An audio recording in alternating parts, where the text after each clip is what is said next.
नमस्कार, मैं संजय प्रभाकर।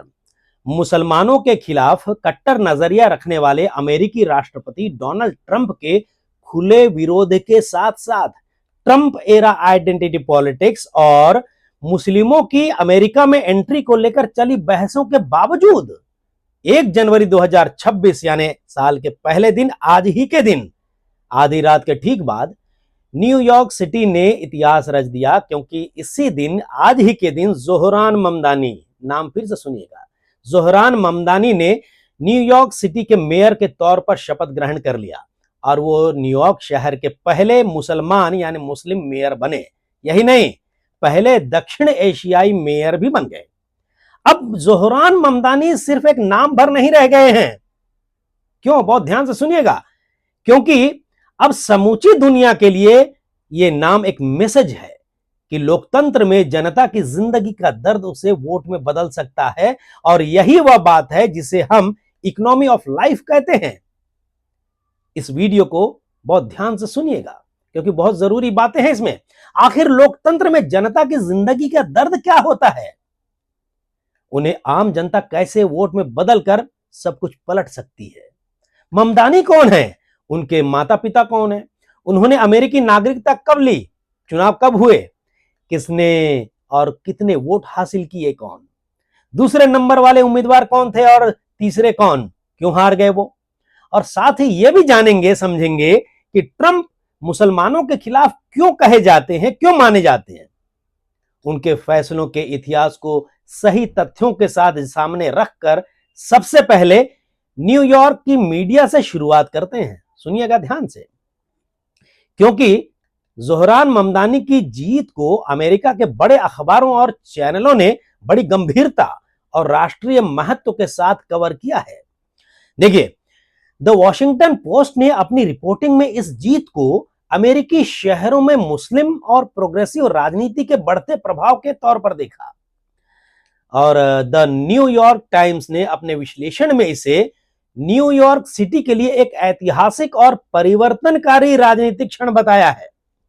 और टीवी मीडिया में CNN ने इस नतीजे को न्यूयॉर्क की राजनीति में बड़े बदलाव के संकेत के रूप में देखा, जबकि फॉक्स न्यूज ने इसे एक डेमोक्रेटिक सोशलिस्ट नेता के उभार के तौर पर रिपोर्ट किया, जो पारंपरिक सत्ता संरचना को चुनौती दे रहा है।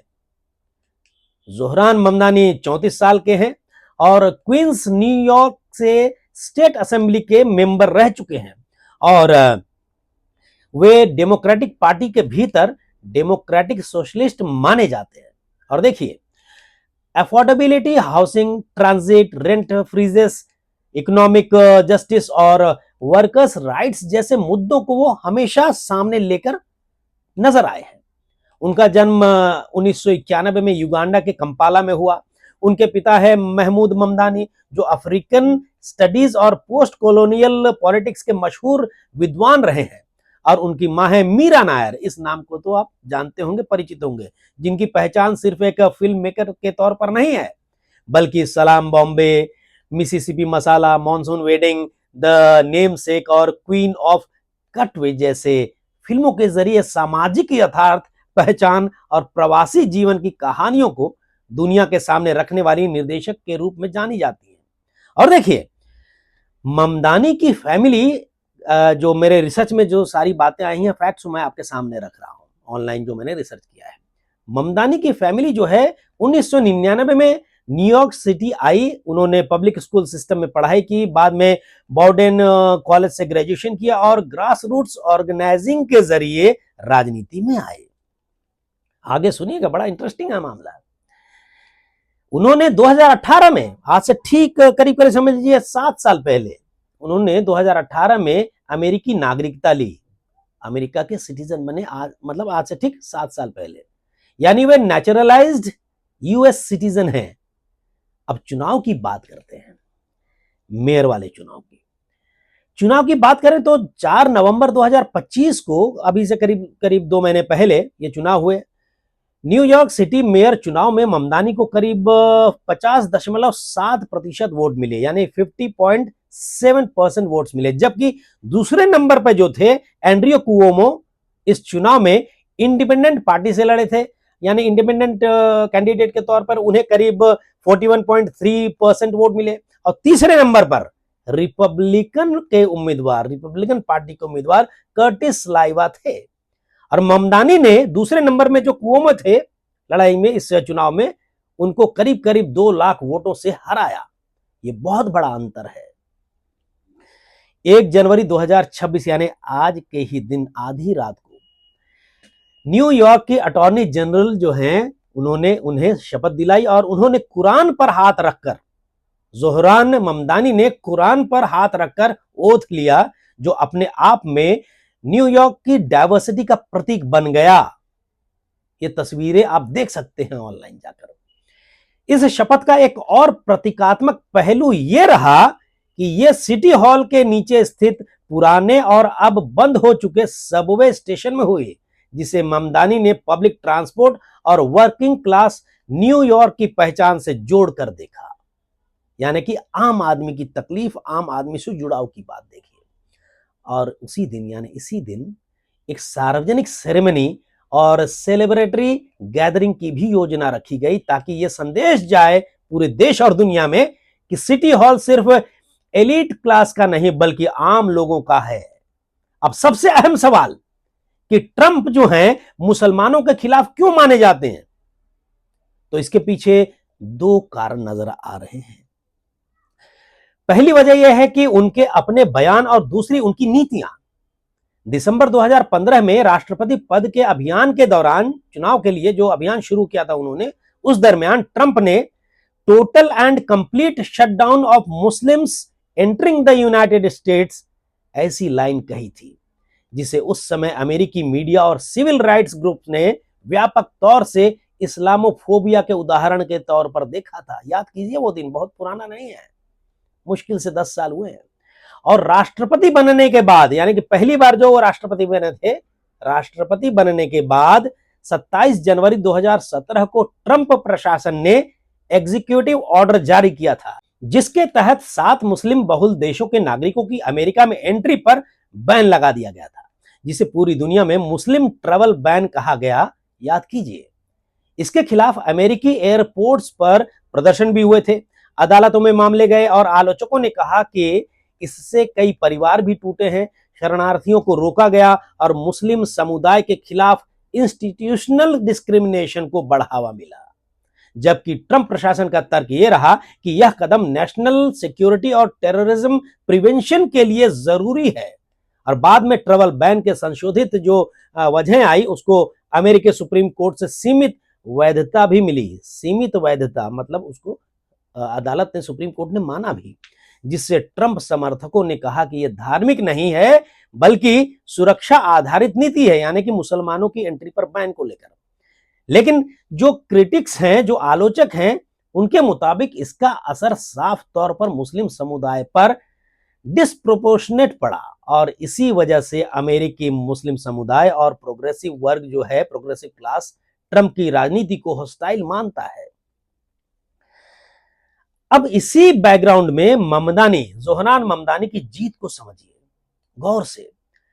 न्यूयॉर्क के मतदाता जो हैं, वोटर्स, उन्होंने धर्म या पहचान को नहीं बल्कि अपनी रोजमर्रा की जिंदगी की परेशानियों को वोट दिया है। गौर कीजिएगा, आगे मैं बताने जा रहा हूं। जो इकोनॉमी ऑफ लाइफ का मतलब है जीडीपी या शेयर बाजार नहीं, बल्कि यह है कि आपका किराया कितना है घर का, आपकी सबवे समय पर आती है या नहीं, यानी कि जो लोकल ट्रेनें हैं, बच्चों की पढ़ाई और चाइल्ड केयर कितना महंगा है, ग्रोसरी का बिल कितना बढ़ गया है, हेल्थ केयर आपको कंगाल तो नहीं कर देगी। और यही वजह है, यही सारी बातों को लेकर, यही सारे जो पॉइंट्स हैं इनको लेकर जोहरान ममदानी ने अपनी पूरी कैंपेन इसी इकोनॉमी ऑफ लाइफ पर सेंटर्ड रखी, केंद्रित रखी। उन्होंने rent freeze, affordable housing, fare free buses, faster public transport, city level grocery solutions और वर्किंग फैमिलीज के लिए चाइल्ड केयर जैसे मुद्दों को केंद्र में रखा चुनाव के दरमियान। इसी वजह से युवा वोटर्स, इमिग्रेंट कम्युनिटी और वर्किंग क्लास उनके साथ जुड़ती चली गई। समझ लीजिए, शपथ से पहले, ये जो मेयर के पद से क्या जो शपथ लिया उन्होंने, उससे पहले, इसके पहले के ट्रांजिशन पीरियड में भी उन्होंने देखा गया कि उनकी टीम को रिकॉर्ड संख्या में छोटे डोनर्स का समर्थन भी मिला। और सिटी हॉल की नौकरियों के लिए हजारों लोगों ने आवेदन किया, एप्लीकेशन किया, जो ये दिखाता है कि यह सिर्फ एक चुनावी जीत नहीं है बल्कि पार्टिसिपेशन की लहर है, लहर।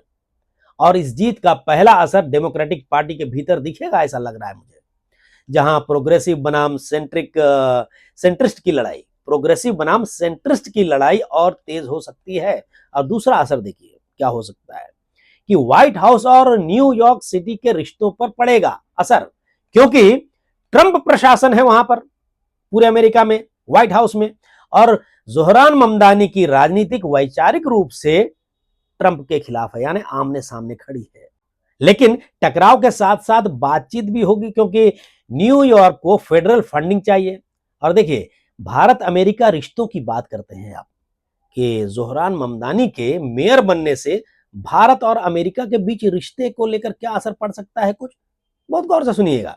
देखिए, भारत अमेरिका रिश्तों की बात करें तो विदेश नीति जो है, फॉरेन पॉलिसीज, मेयर तय नहीं करता, उसका कोई इन्वॉल्वमेंट भी उसमें डायरेक्टली नहीं होता है। लेकिन न्यूयॉर्क में भारतीय और दक्षिण एशियाई डायस्पोरा बहुत बड़ा है, और city level diplomacy, business engagement और कम्युनिटी पॉलिटिक्स में नए समीकरण बन सकते हैं, नए इक्वेशंस बन सकते हैं। और देखिए, ऐसे में इन सभी एंगल्स को देखते हुए, सारे पॉइंट्स को देखते हुए गौर कीजिएगा, आप भी शायद इस बात से मानेंगे, वाकिफ रखेंगे जो मैं बोलने जा रहा हूं। एकदम बात साफ है कि जोहरान ममदानी की जीत सिर्फ एक मुस्लिम मेयर बनने की कहानी नहीं है कि पहली बार कोई मुस्लिम न्यूयॉर्क सिटी का मेयर बना है, ये कोई कहानी नहीं है पहली, बल्कि इस बात का संकेत है कि ट्रंप एरा आइडेंटिटी पॉलिटिक्स के शोर के बीच इकोनॉमी ऑफ लाइफ जैसे असली मुद्दे चुनाव जिता सकते हैं।